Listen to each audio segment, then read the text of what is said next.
Hello, David Brown here again with episode 8 of the FV Intern Roadshow.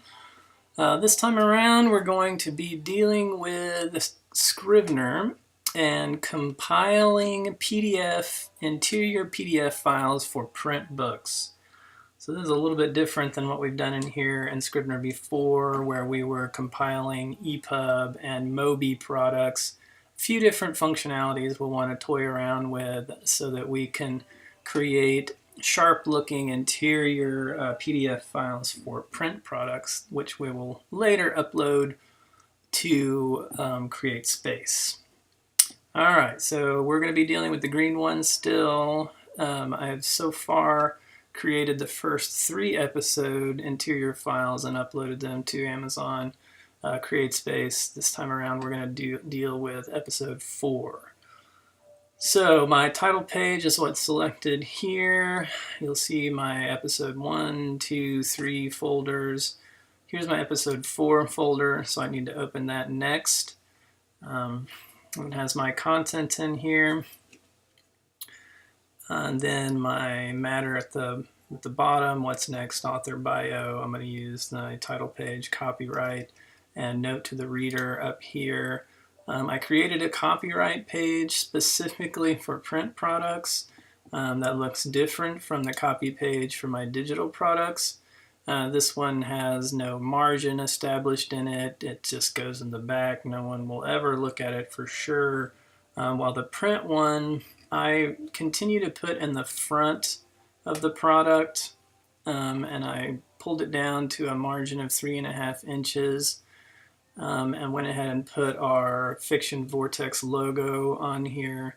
A few things just to make it look a little bit nicer since it's coming at the front of the print product. And the reason I put it at the front of the print product, we will see in a moment when we go to compile this. But it has to do with making sure that the most notable pages remain on the right side of the book. That's traditional in a print product. You want to open it, you want to see chapter beginnings and all those types of things, the title page, all that on the right side, not on the left side. Which occasionally I will break that rule with these little short episodes just because otherwise you can end up adding 7 or 8 blank pages to one of these that we're working very hard to keep below 50 pages just for price point. So I can select my content. The one thing I'm going to do before that, there's one more thing I need to create. I already know, because I'm doing the front matter the same in every single episode, that I will be on the beginning of the story will start on the left, and so I don't want that, so I'm going to come in and duplicate this blank page that I used on episode 3, and I'm going to go down and interject that there at the beginning of episode 4. The reason I didn't just make another blank page, but I duplicated this one as I already have the settings on this one the way that I want, so that this title blank won't show up. And so it's easier just to copy and paste than to worry about having to reduplicate those settings on that page. I'm going to close episode 3 back down, come back up here and select my title page, which is the very first thing I want visible in this book. And then come all the way down to author bio, select my content that I want, and then we're going to compile. All right, so let's just start with the contents. Let's go through here and make sure we've got, my title page, copyright page, note to the reader. Those things are the same in every single print product for the green ones. And then I'm going to come down, that was episode 3 last time. I don't want that. I want episode 4 this time. And all of these things will always remain the same. No need to mess around with them. That's how we want it. My blank page is selected. It's as is, which means it will not pick up this title. All the content selected. None of my other episodes are selected, which is good. And then my what's next and author bio at the bottom. So that's good. Print settings, just to set on publishing rather than proofing. All these things will remain. I went ahead and had it underline hyperlinks, even though it's in a print product, just so that people will see those and stand out and they'll recognize it like, oh, okay, this is a website. But I did not want it to color them. All right, our separators, all the same. None of this stuff will need to change between print products and digital products. Here, this is where the formatting, some of this will change. And so here's the bulk. This level 3 is the bulk of our content. And in the EPUB and Mobi products, I had this set as Palatina. For the print product, I have changed this text to Garamond. Font size 11, typeface regular. Garamond is a classic. You can't really go wrong with it. I like sticking with it in my print products. And I went ahead and set the spacing at 1.1, which is maybe a little tight. We're going to get in a lot of lines. I think there's like some 34 lines per page or something on this, which is a little bit more than they recommend on a print product. But again, these pulpy little things, we're packing it in there. I keep my margin or my indents at 0.29 for ebooks and print. That's less than what a lot of people recommend at 0.35, or I've seen some that are even up to 0.5, but it looks ridiculous as far as I'm concerned. I like 0.29, so that's where I keep it. The title, we want the title there because it's going to be our chapter numbers, and we have them all running in succession in the green ones, so that now that we're in episode 4, it starts with chapter 32, just to kind of keep that serial nature going, even though it's episodic.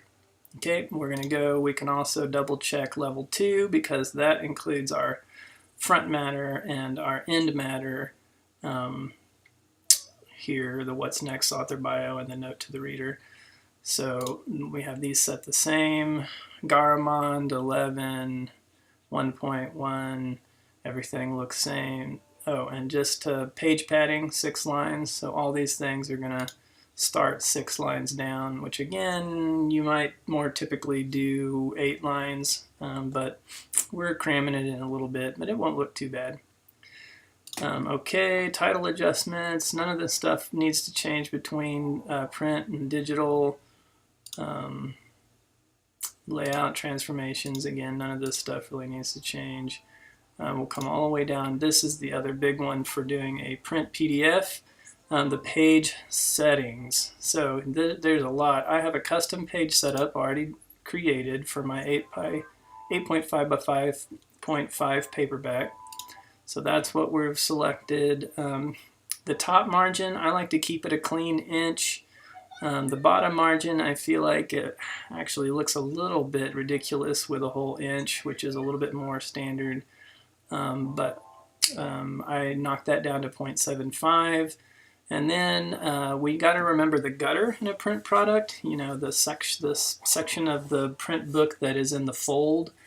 And so we need to leave a little bit more gutter than on the outside edge margin of the book. So I just put an extra 0.15 for my gutter, and I found that it works great, especially again with these small products. They don't have a very big binding. It doesn't seem to be bulky or prevent you from opening the book pretty wide, so this will be sufficient. Then we have to deal with header and footer. We've got David Mark Brown, author name there. I like keeping the page centered and on the bottom. So this is the code or whatever that you put in order for it to automatically numerate the pages correctly. And then we'll go over to first pages. We do a little, make sure we've got different first pages clicked. So we want to make sure, because some of these first pages will not have, they'll have nothing on them, right? Because we don't want all that stuff on the title page and all that. Page numbers count the first pages, so that means when it finally does start putting the page number at the bottom, it will start with page 7 instead of saying page 1 on page 7. And so page 7 is where I know I want it to start counting, because that means it won't put the page number on any of our beginning, opening stuff, front matter. I have it set for the header font and footer font on Optima Bold 11. That's what I like in combination with the Garamond. This is a sans serif font, that's straight, so makes a good complement. So all that stuff, then the facing pages. So here is where I have put in the serial box title, a space, and then the green ones, which is the serial title, comma, and then the number of the episode, Ep3, which was the last one, so we have to change that now to Ep4. Alright, so that's one of the few things that has to change every time. Then the metadata is the other one. We're going to change that to Ep4. We've got the author's name. A fiction vortex serial stays the same every time. I put in some keywords in here that will hopefully get us a little bit of attraction here. And that's pretty much it. We've gone through, we can hit, we're doing a PDF product, we can compile. I'm going to change the name of this one to episode 4. The CS stands for Create Space, so I know this is the product I want for Create Space. Save it into my green ones KDP Create Space folder. And that's it. We'll go ahead and drag this over here, and here it is in my folder. We'll bring it up. So this is what we look for. So the gutter here on the wider space is on the left side. So this will be the first right-hand page. And then on this one, the wider gutter space is over here. So this is the first left-hand page. So the reason we put this in is so that this would be visible to the reader again on the right. This is the second right-hand page. Just makes a way better experience as they open the book and get going. I cut out tons of the front matter that would be standard, just the bare basics in here to get people going. And again, this comes on the right side, and that's why I put in a blank page here so that this again would be on the right side. So at least this first things in every episode print product will be done technically correct. Again, we could have had maybe a little bit more space here before we started, but I'm kind of cramming it in. And you'll notice that the page number starts here on page 7. And then this header material begins on page 8 and alternates. And we still have our gutter space alternating on every other side so that that looks appropriate. And then this is the other thing you need to come in and look for. This is the end of a chapter. This one has plenty of lines. This looks like 9 or 10 lines, so it looks great. If you have anywhere where you end up with just 1 or 2 lines, that needs to be fixed for sure. I'm not even messing around with orphans and widows, and I mean, it's just when we're doing these quick pulpy products for this purpose, I'm not even going to do it. So we get to the end episode 4. I went ahead and typed out the URL just so that people could see it. You can't just have a hyperlink that doesn't have the full URL. The what's next page, the author bio, and that's it. Exactly 50 pages. So that's a error-free product. It's ready to go and load into CreateSpace. Thanks for joining us for another episode of the Fiction Vortex Intern Roadshow. I'll see you next time.